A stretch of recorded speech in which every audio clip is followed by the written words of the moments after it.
إن الحمد لله نحمده ونستعينه ونستغفره ونستهديه ونعوذ بالله من شرور أنفسنا ومن سيئات أعمالنا إنه من يهده الله فلا مضل له ومن يضلل فلا هادي له أشهد أن لا إله إلا الله وحده لا شريك له وأشهد أن محمدا عبده ورسوله صلى الله عليه وسلم لا نبي بعده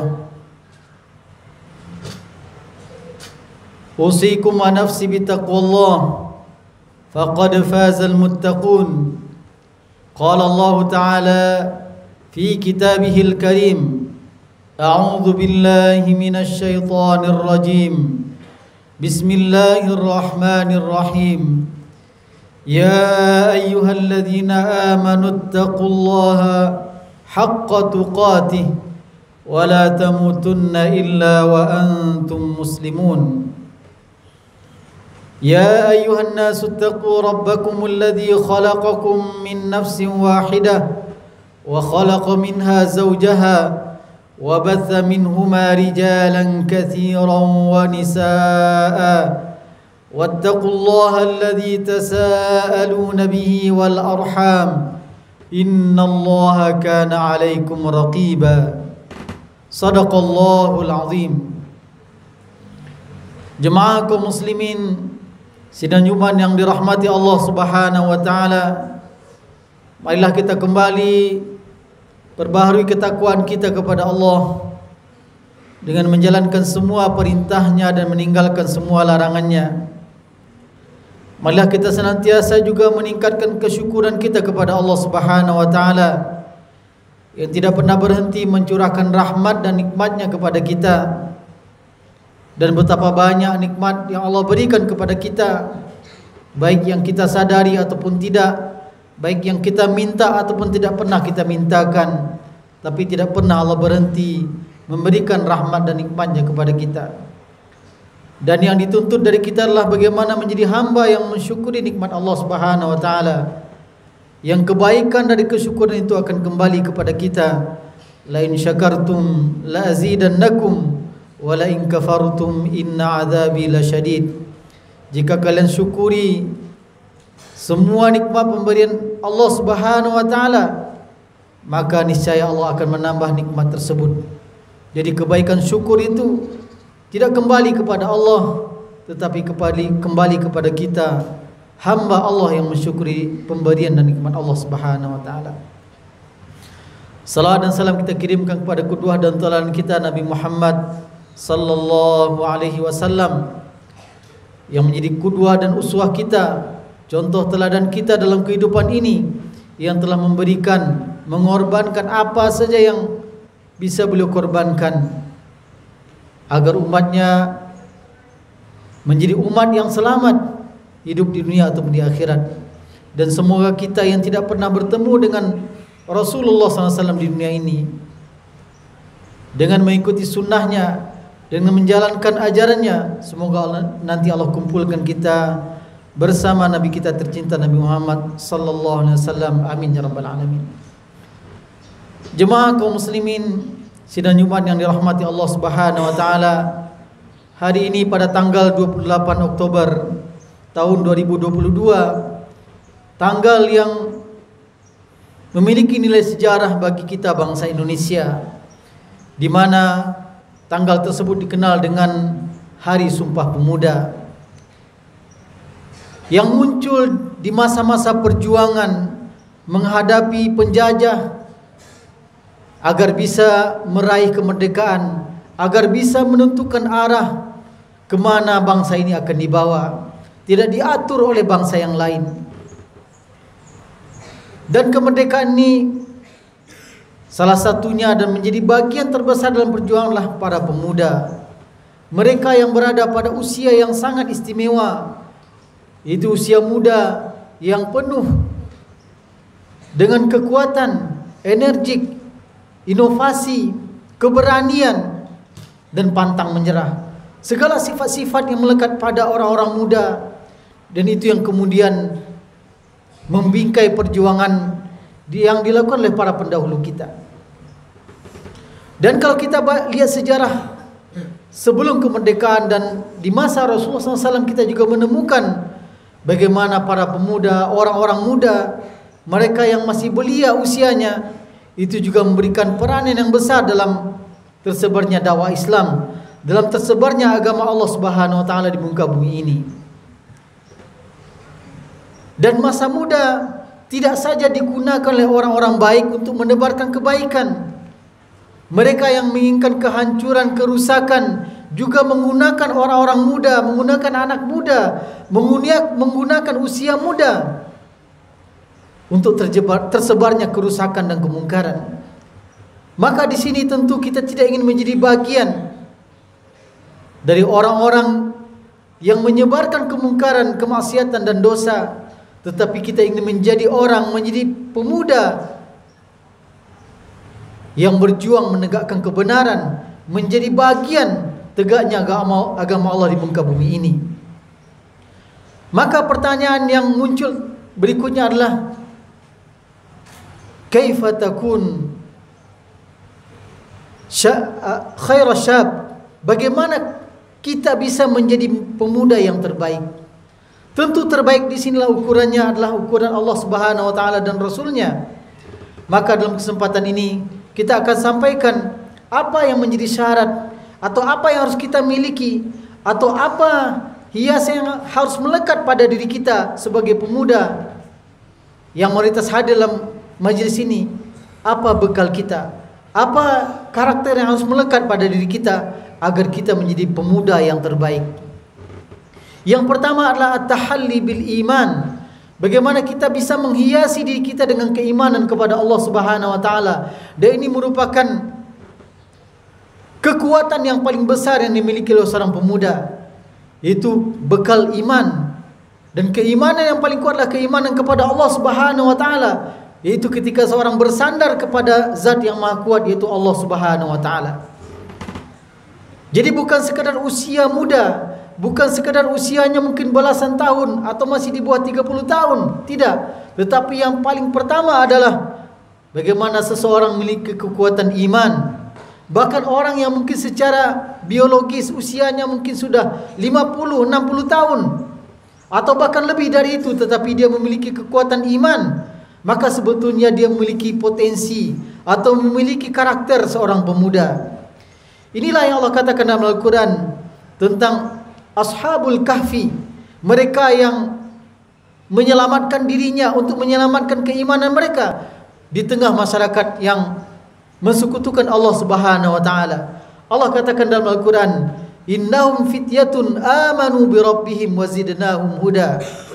Sesungguhnya mereka adalah para pemuda. Artinya dari segi usia mereka masih sangat muda. Tetapi bukan sekadar usia yang dilihat atau disebutkan Allah dalam Al-Quran. Innahum fityatun amanu bi rabbihim. Mereka adalah para pemuda yang amanu, yang beriman dengan Tuhan mereka. Inilah karakter yang kuat sebetulnya, yang melekat pada mereka, sehingga mereka pantas dan kuat memikul beban yang berat. Bahkan ketika keimanan itu melekat, ketika keimanan tersebut kita pasangkan pada diri kita, zidnahum huda, maka Allah akan tambahkan petunjuk dan hidayah kepada orang-orang tersebut. Semakin kuat dia. Dan kalau kita lihat para pejuang kita, mereka adalah para orang-orang yang memiliki iman yang kuat. Kalau kita baca biografi para pahlawan nasional kita, pahlawan-pahlawan muslim, mereka adalah orang-orang yang sangat kuat dari sisi keimanan mereka. Dan itu yang menjadi ruh dalam perjuangan mereka, dalam jihad mereka. Kemudian yang kedua, at-tahalli bil ilmi. Kita hanya akan bisa menjadi pemuda yang baik, pemuda yang kuat, ketika kita menghiasi diri kita dengan ilmu. Dan anak-anak ustadz yang hadir saat ini merupakan orang-orang yang sedang menjalani proses at-tahalli bil ilm, proses menghiasi, melengkapi diri kita dengan ilmu sebagai bekal. Maka ini merupakan tugas dan pekerjaan yang mulia. Jangan pernah merasa bahwasanya belajar, menuntut ilmu, menghafal, memurajaah, mengulang adalah sesuatu yang tidak menyenangkan, sesuatu yang sulit. Tetapi bayangkan bahwasanya proses belajar sekalipun sulit, itu merupakan ibadah di jalan Allah Subhanahu wa taala. Dalam hadis Rasulullah katakan, "Wa man kharaja fi talabil ilmi fa huwa fi sabilillah." Siapa yang keluar dari rumahnya mencari ilmu, menuntut ilmu, dan itu yang kita lakukan setiap harinya. Datang ke sekolah, kita belajar, kita murajaah. Kata Allah, "Fa huwa fi sabilillah." Maka dia sedang berjalan di jalan Allah, dalam fi sabilillah. Maka semua beban-beban yang ada di dalam jalan Allah ini kita nikmati, kita atasi, kita lewati. Karena sesungguhnya perjuangan di jalan selain Allah itu juga membutuhkan pengorbanan. Orang yang berdosa, orang yang bermaksiat juga memerlukan perjuangan, bahkan juga mengorbankan harta mereka. Dalam Al-Quran Allah katakan, "In takunu ta'lamuna fa innahum ya'lamuna kama ta'lamun wa tarjuna minallahi ma la yarjun." Jika kalian orang-orang beriman merasa sulit dalam perjuangan, merasa susah mungkin dalam belajar, ketahuilah orang-orang yang berbuat kemaksiatan juga merasakan kesusahan dan kesulitan. Tetapi yang membedakan kita adalah wa tarjuna minallahi ma la yarjun. Kita harapkan dari amal kita, dari kerja kita, dari proses belajar kita, yang kita harapkanlah ridha Allah Subhanahu wa taala. Sementara orang yang bermaksiat tidak mengharapkan ridha dari Allah Subhanahu wa taala. Itulah yang membedakan kita. Maka teruslah bersemangat, teruslah giat dalam menuntut ilmu, karena itu bekal bagi seorang pemuda untuk bisa menjadi pemuda yang terbaik. Kemudian yang ketiga adalah at-tahalli bil akhlaqil karimah, yaitu berusaha menghiasi diri kita dengan akhlak, dengan karakter yang baik, dengan perilaku yang baik. Dan biasanya karakter yang baik itu lahir dari perpaduan antara iman dan ilmu. Ketika imannya kuat dan ilmunya baik, akan muncul karakter yang baik, akan muncul akhlak yang baik. Maka ketika kurang ilmu kita atau bahkan kurang iman kita, biasanya juga akan berefek kepada akhlak dan perilaku. Maka oleh sebab itu, poin pertama dan kedua, iman dan ilmu, ini harus menjadi fokus kita. Kenapa? Akan melahirkan atau berbuah kepada akhlak. Dan tidak ada artinya kemudian ketika seorang berilmu tinggi tapi tidak punya akhlak. Dan bisa jadi karena ilmunya yang tinggi tetapi dia tidak memiliki akhlak, dia akan mendatangkan kemudaratan jauh lebih besar dibandingkan orang yang tidak berilmu. Mungkin dengan ilmunya seseorang bisa membuat konten-konten, namun karena tidak ada iman, maka akan lahir konten yang tidak baik. Dan sebaliknya, seseorang yang punya ilmu, kemampuan dalam teknologi, bisa membuat konten, dan kontennya dibingkai dengan keimanan dan ilmu, akan lahir dalam bentuk akhlak.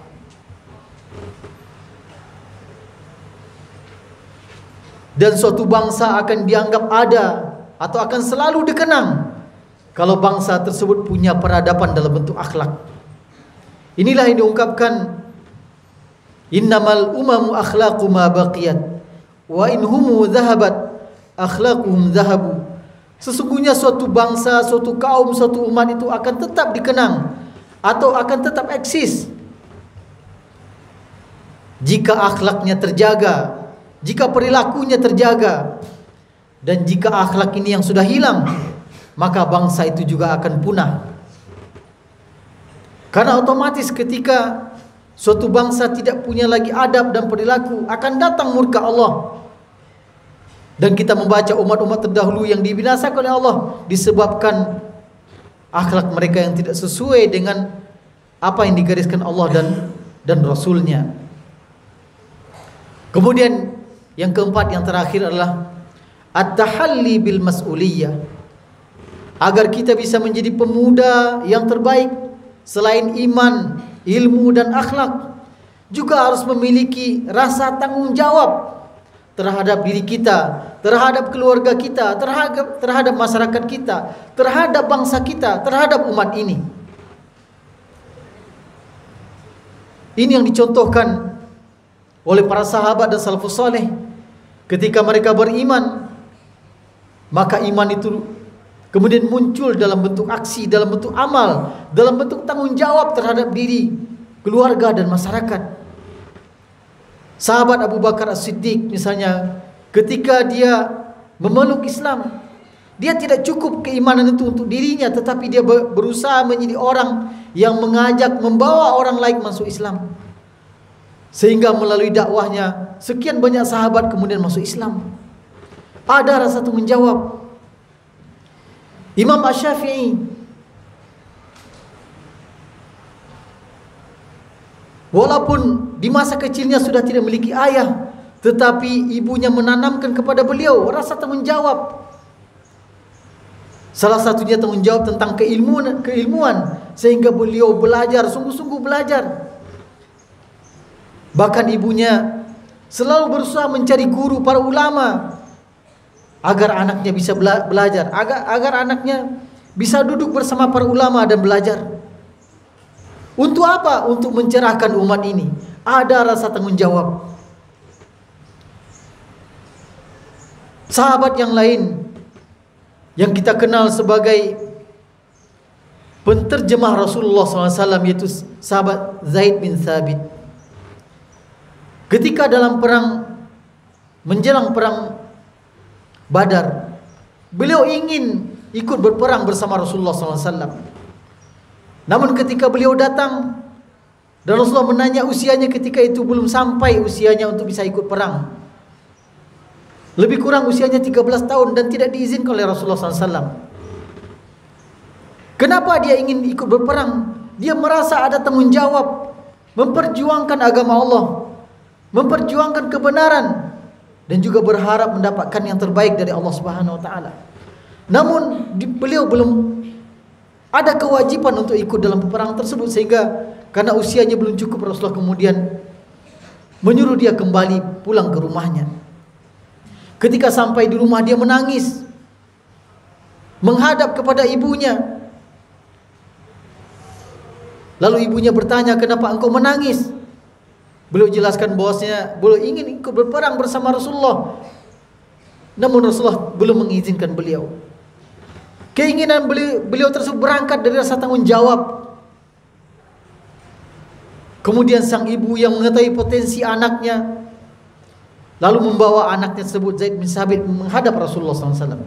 "Ya Rasulullah, engkau belum izinkan Zaid untuk ikut dalam perang ini.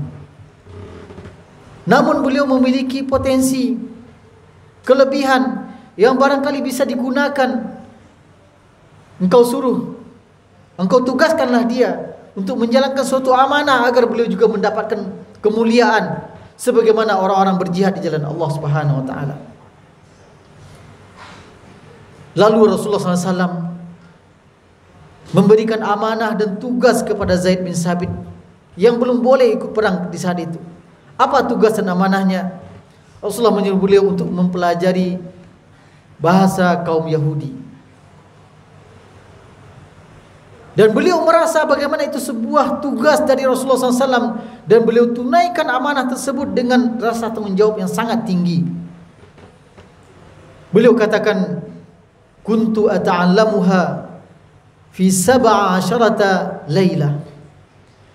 Aku mempelajari bahasa kaum Yahudi itu selama 17 malam saja. Tuntas dia mempelajarinya. Aku bisa berbicara seperti orang Yahudi berbicara. Membuktikan bahwasanya amanah dan tugas dari Rasulullah beliau tunaikan dengan sebaik-baiknya. Beliau tunaikan dengan rasa tanggung jawab. Maka mari masing-masing kita melihat diri kita. Apa kira-kira tanggung jawab yang bisa kita jalankan, yang kita bisa tunaikan untuk agama Allah ini? Bagi anak-anak ustadz yang masih belajar, Di antara amanah bagaimana belajar dengan sungguh-sungguh, berakhlak dengan baik. Itu bagian dari rasa tanggung jawab.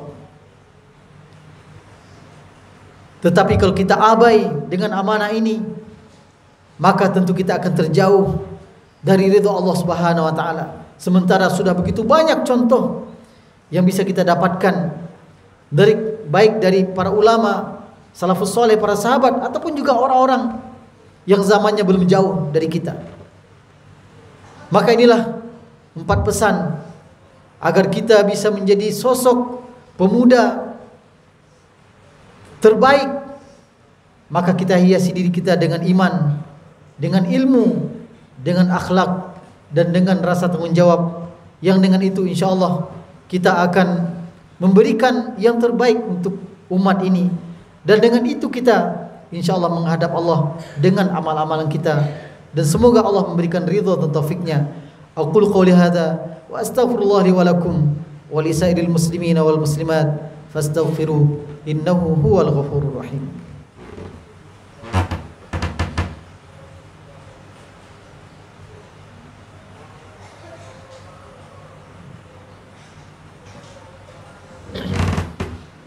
Alhamdulillahilladzi hadana li hadza wa ma kunna linahtadiya laula an hadana Allah.